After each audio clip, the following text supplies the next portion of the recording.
कहानी की शुरुआत में हमें 2005 का समय दिखाया जाता है, जहां पर कुछ मिलिट्री ऑफिसर किसी एक्सपेरिमेंट के ऊपर चर्चा कर रहे थे। इनमें से एक ऑफिसर कहता है कि हम लोग अपने बेस्ट ऑफिसर, पायलट या सोल्जर का इस्तेमाल नहीं कर पाते क्योंकि यहाँ पर कोई जंग नहीं होती। इससे पहले या तो वो रिटायर हो जाते हैं या मारे जाते हैं और हमें ऐसे बेस्ट लोगों की बहुत ज़रूरत है जो वक्त आने पर दुनिया के काम आए। इसीलिए हमने एक ऐसा इन्वेंशन किया है जिसमें इंसान को स्लीपिंग चैम्बर में डालकर उसकी पूरी बॉडी को फ्रीज कर दिया जाएगा और जब हमें उस इंसान की ज़रूरत होगी तब उसे बाहर निकाला जाएगा और जो भी उस चैम्बर में रहेगा उसकी उम्र कभी नहीं बढ़ेगी।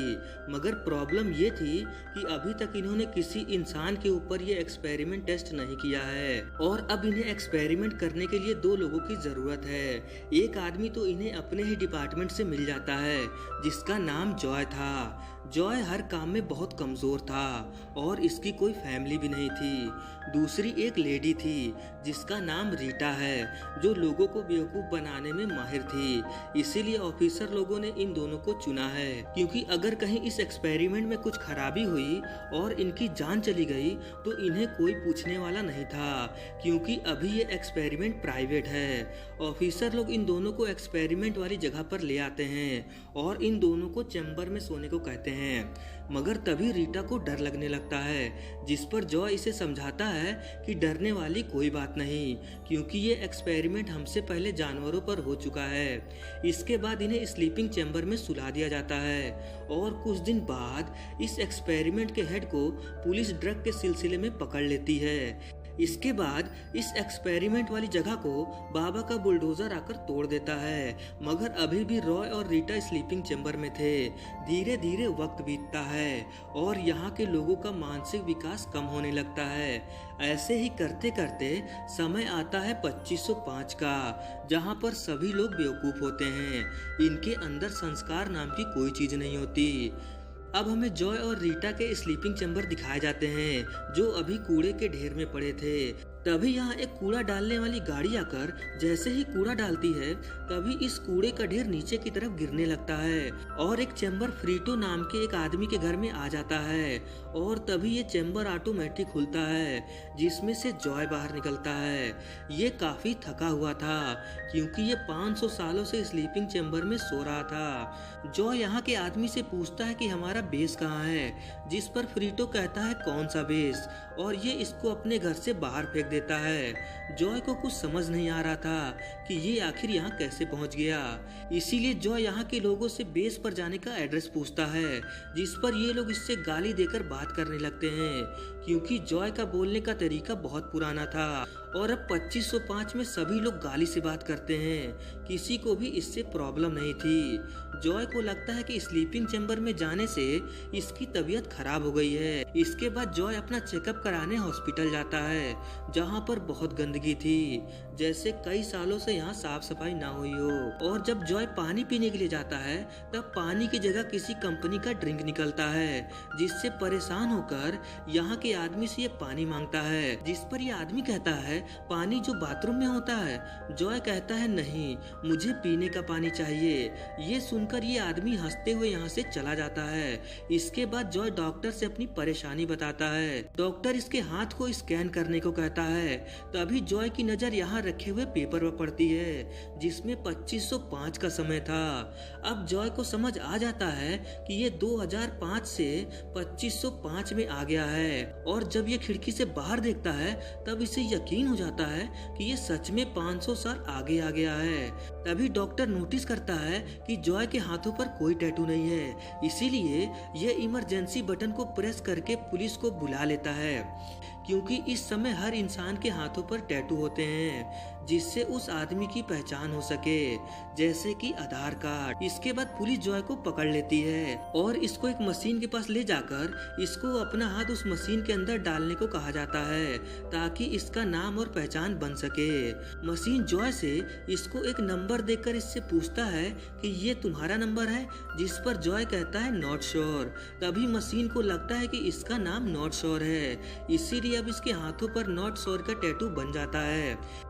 इसके बाद जॉय को एक स्पेशल जगह पर ले जाया जाता है जहाँ पर इसका आईक्यू टेस्ट हो सके, ताकि जेल में इसके आईक्यू के हिसाब से इसको काम दिया जा सके। और यहाँ पर इसे इस दुनिया का सबसे मुश्किल सवाल पूछा जाता है, जैसे मान लो तुम्हारे पास एक बाल्टी है जिसके साथ 2 गैलन है और दूसरी बाल्टी के साथ 4 गैलन है, तो अब बताओ तुम्हारे पास कितनी बाल्टी है। जिस पर जॉय बहुत ही आसानी से जवाब देता है 2। इसके बाद जॉय को जेल ले जाया जाता है, मगर ये इन पुलिस वालों को बेवकूफ बनाकर भाग जाता है। दूसरी तरफ हम रीटा को देखते हैं जो अपने स्लीपिंग चैम्बर से बाहर आ गई थी और यहाँ पर भी ये लोगों को बेवकूफ बनाकर पैसे लूट रही थी। दूसरी तरफ जॉय भागकर उस आदमी के पास जाता है जिसके घर में इसको होश आया था। ये फ्रीटो से पूछता है, मैं जिस वक्त से आया हूँ उस वक्त में कुछ लोग टाइम ट्रेवल मशीन बनाने वाले थे, क्या तुम उस बारे में कुछ जानते हो? जिस पर फ्रीटो कहता है, हाँ बिल्कुल, टाइम ट्रेवल मशीन यहाँ पर मौजूद है। जो इसे उस जगह के बारे में पूछता है,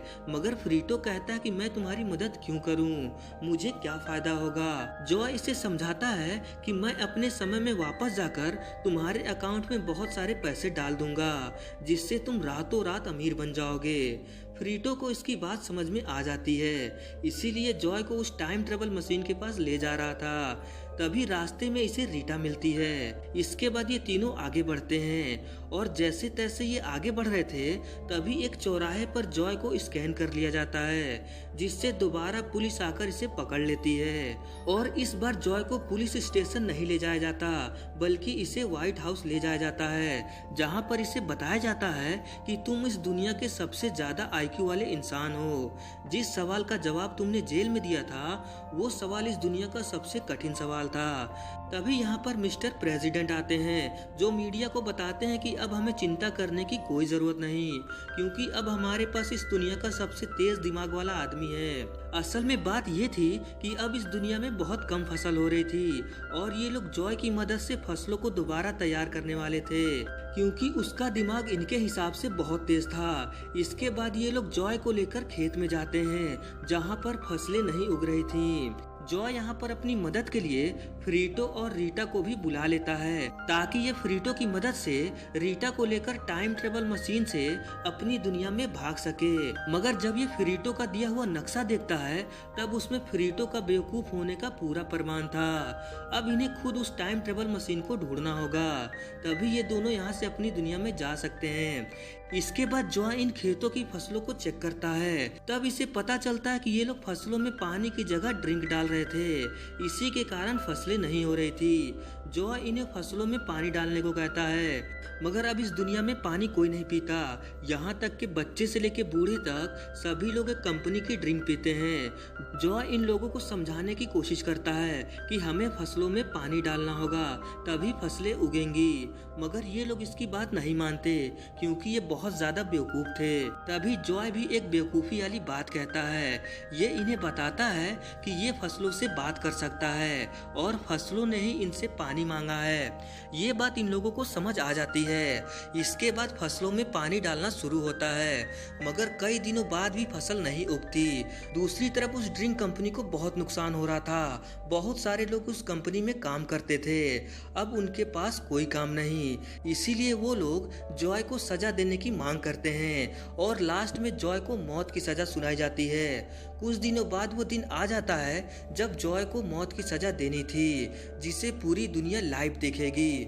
दूसरी तरफ रीटा और फ्रीटो को पता चलता है जॉय ने जो फसल उगाई थी उसमें से पौधे निकलने शुरू हो गए हैं, जिसके बाद ये दोनों भागकर उस जगह जाते हैं जहां पर जॉय को मौत की सजा मिलने वाली थी।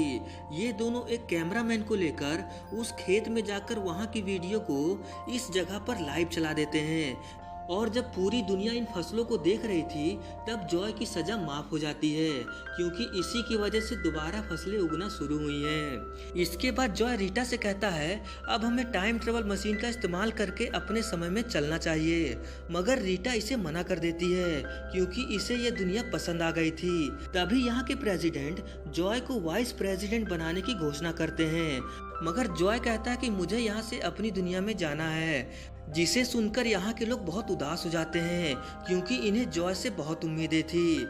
ये लोग एक एक करके इस दुनिया की प्रॉब्लम जॉय को बताने लगते हैं और ये कहते हैं कि अगर तुम हमें छोड़कर चले गए तो हम कभी भी इन प्रॉब्लम से नहीं निकल पाएंगे। ये सब सुनकर जॉय बहुत इमोशनल हो जाता है और ये यहीं पर रुकने का फैसला करता है। कुछ दिन बाद इसकी और रीटा की शादी हो जाती है और अब ये अमेरिका का प्रेसिडेंट है और इसी के साथ ये फिल्म खत्म हो जाती है। अब आप सोच रहे होंगे कि आखिर उस टाइम मशीन का क्या हुआ। तो देखिए, ये पूरी दुनिया बेवकूफ़ों से भरी पड़ी है जिनका IQ बहुत कम है।